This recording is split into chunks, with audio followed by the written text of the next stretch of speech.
நண்பர்களே, பழங்கால இந்திய வரலாற்றில் ராஜ்யங்களின் அடிப்படையான கனராஜ்யங்கள் என்பது பற்றி அறிவோமா? பண்டைய இந்தியாவில் கனராஜ்யங்கள் அல்லது கன சங்கங்கள் என்று அழைக்கப்பட்ட பௌத்த தொடர்புடைய சாக்கிய கனராஜ்யம் மற்றும் வஜ்ஜி கனராஜ்யம் உள்ளிட்ட அரசியல் அமைப்புகள் செயல்பட்டு வந்தன. கனராஜ்யங்கள் முதலில் பொது காலத்திற்கு முன்பாக 6ஆம் நூற்றாண்டில் இந்தியாவில் தோன்றின என்பது பொதுவாக ஏற்றுக்கொள்ளப்படுகிறது. சில பகுதிகளில் அவை 4ஆம் நூற்றாண்டு வரை தொடர்ந்தன. கனராஜ்யம் குறித்த சில விளக்கங்கள் பண்டைய பௌத்த நூல்களில் காணப்படுகின்றன. வஜ்ஜி கூட்டமைப்பு வைசாலியை மையமாக கொண்ட ஒரு முக்கியமான கனராஜ்யமாகும். பெரிய மகாஜன பதங்களில் ஒன்றான மல்லர்கள் போகாமோ 6ஆம் நூற்றாண்டின் முற்பகுதியில் இருந்தனர். இத்தகைய கனராஜ்யங்களின் அரசு என்பது நிர்வாக, சட்ட மற்றும் இராணுவ சக்திகளாக ஒழுங்கமைக்கப்பட்டன.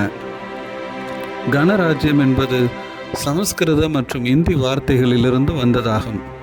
இது குடியரசு அல்லது குடியரசு அரசு என்று மொழிபெயர்க்கப்பட்டுள்ளது. பண்டைய இந்தியாவில் இது முடியாட்சி அல்லாத ஜனநாயக அரசுகள் அல்லது குடியரசுகளை குறிக்கிறது. இவை ஜனநாயகமாக இருந்தன. வஜ்ஜி மற்றும் மல்லா கனராஜ்யங்கள் முடியாட்சி அல்லாத அரசாங்க வகைகளை பிரதிநிதித்துவப்படுத்தினர். முடியாட்சிகளுடன் ஒப்பிடும்போது கணங்கள் பழங்குடி அமைப்பினை அதிகமாக ஒத்திருந்தன. இவற்றுள் சில முந்தைய பழங்குடி குழுக்களின் மேம்பட்ட அரசியல் அமைப்புகளாக இருந்திருக்கலாம். மற்றவை முடியாட்சி அதிகாரத்தை தூக்கி எறிந்ததன் விளைவாக தோன்றியிருக்கலாம் என்று கூறப்படுகிறது. கனராஜ்யங்கள் என்பவை அரசியல் வகைப்படுத்தப்பட்ட ஒரு வணிக கூறாகும். கனராஜ்யங்களை தோற்கடிக்க வெற்றியாளர் பயன்படுத்தக்கூடிய தனித்துவமான தந்திரங்களை அர்த்த சாஸ்திரம் விவரிக்கிறது. பண்டைய இந்தியாவின் கணங்கள் ஜனநாயகமாக இல்லை. மிகவும் சக்தி வாய்ந்த சத்திரிய குடும்பங்களின் தலைவர்களை கொண்ட ஒரு பிரபுத்துவம் அதிகாரத்தை வகித்தது. ஒரு பரம்பரை மன்னர் இல்லை. அதனிடத்தில் சாந்தகரா என்று அழைக்கப்படும் ஒரு அறையில் கூடிய ஒரு பிரபுத்துவ சபைக்கு ஒரு தலைவர் தலைமை தாங்கினார். கணங்களின் அரசியல் அமைப்பு ஒரு சமரச உடன்பாட்டில் இருந்து வருகிறது. புத்த துறவிகள், குறிப்பாக லிச்சாவிகளின் நடைமுறை புத்த சங்க அரசியல்களை பின்பற்றி அதன் மாதிரியாக வடிவமைக்கப்பட்டிருக்க வாய்ப்புள்ளது.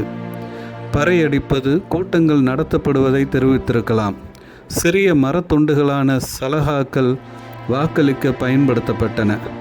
வாக்கு சேகரிப்பாளர் பதவிக்கு சாலகா கஹாபகா தேர்ந்தெடுக்கப்பட்டார். புறநிலை மற்றும் நேர்மைக்கான அவரது நற்பெயரின் காரணமாக அவர் தேர்ந்தெடுக்கப்பட்டுள்ளார். முக்கியமான விவாதங்களுக்கு தேவையான ஒரு குறிப்பிட்ட உறுப்பினர் எண்ணிக்கை இருப்பதை உறுதி செய்யும் பொறுப்பில் கனபுரகர் இருந்தார். அந்த காலத்தின் வலுவான ராஜ்யங்கள் ஒரு நிலையான இராணுவத்தை உருவாக்கின. இது அரசாங்கத்தால் ஆட்சேர்ப்பு செய்யப்பட்டு பராமரிக்கப்படும் ஒரு நிரந்தர வீரர் படையாகும். நில உரிமையின் வடிவங்களில் வேறுபாடுகள் இருந்திருக்கலாம். குலம் நிலத்தை கட்டுப்படுத்தியது, மேலும் எந்த தனியார் சொத்தும் இருந்திருக்காது. கணங்களின் மிகவும் மதிப்புமிக்க தரமான விவாத அடிப்படையிலான ஆட்சியும் அவர்களின் மிகப்பெரிய குறைபாடாகும். ராஜ்யங்களில் பிராமணர்களும் புரோகிதர்களும் பெற்றிருந்த கௌரவத்தை கனராஜ்யங்களில் அவர்கள் பெறவில்லை என்பதை கண்டறியலாம். கணங்கள் புரோகிதர்களுக்கோ அல்லது பிராமணர்களுக்கோ நிலதானம் செய்வதையோ குறிப்பிடவில்லை. மேலும் அவ்வாறு தானம் செய்வதை கேலியாக குறிப்பிடுகிறது. அம்பத்த சூத்திரத்தில் இது பற்றிய குறிப்பு உள்ளது. பிராமண அம்பத்தர் கபிலவஸ்துவுக்கு சென்றபோது நடந்த செய்தியை குறிப்பிட்டு சாக்கிய சபை உறுப்பினர்கள் அவரை கேலி செய்ததை காட்டுகிறது. இந்த சபை கூட்டத்தில் பெண்கள் இல்லை. கணங்களின் உறுப்பினர்கள் நெருக்கமான உறவினர்களாக இருந்தனர். அவர்கள் பெரும்பாலும் சத்திரியர்களாக இருந்தனர். வரலாற்று சான்றுகள் பல கனராஜ்யங்களை பற்றி குறிப்பிடுகின்றன. இவற்றில் சூத்திரகர்கள், மாலவர்கள், பிரகன்வர்கள், மெட்ராஸ், அம்பஸ்தர்கள், கஸ்தினானையர்கள் மற்றும் மதுமந்தர்கள் ஆகியோர் அடங்குவர். விருஷ்ணி குலத்தின் வாசுதேவ கிருஷ்ணர் ஒரு சங்க முக்கியா, அதாவது சங்கத்தின் தலைவர் என்று விவரிக்கப்படுகிறார். மகாபாரதம், மெகஸ்தனிஸின் இண்டிகா மற்றும் அலெக்சாண்டர் தொடர்புடைய கிரேக்க கதைகள் அனைத்தும் முடியாட்சி அல்லாத நாடுகளை குறிக்கின்றன. பொது காலம் முதல் நூற்றாண்டின் நாணயங்களில் யவுதேயர்கள், மாலவர்கள், உத்தேகிகர்கள் மற்றும் அர்ஜுனானையர்கள் உள்ளிட்ட கணங்களின் பெயர்கள் உள்ளன.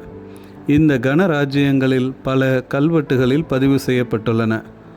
முதலாம் சந்திரகுப்தர் பொது காலம் 4ஆம் நூற்றாண்டில் கணராஜ்யங்களில் ஒன்றான லிச்சாவி இளவரசி குமாரதேவியை மணந்ததாக கூறப்படுகிறது.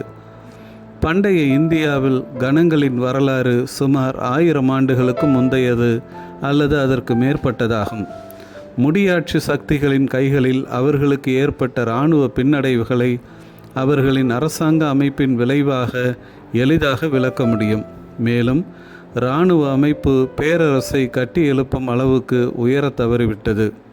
இவை சக்கரவர்த்தி, சாம்ராட் மற்றும் சர்வபௌமா போன்ற வார்த்தைகளுடன் முடியாட்சி ஆட்சிகளை கொண்டிருப்பதில் தனது திருப்தியை வெளிப்படுத்தியது. நன்றி. தொடர்ந்து இணைந்திருப்போம். லைக் பண்ணுங்கள், ஷேர் பண்ணுங்கள். புதிய காணொளிகளை பெற சப்ஸ்கிரைப் பண்ணுங்கள்.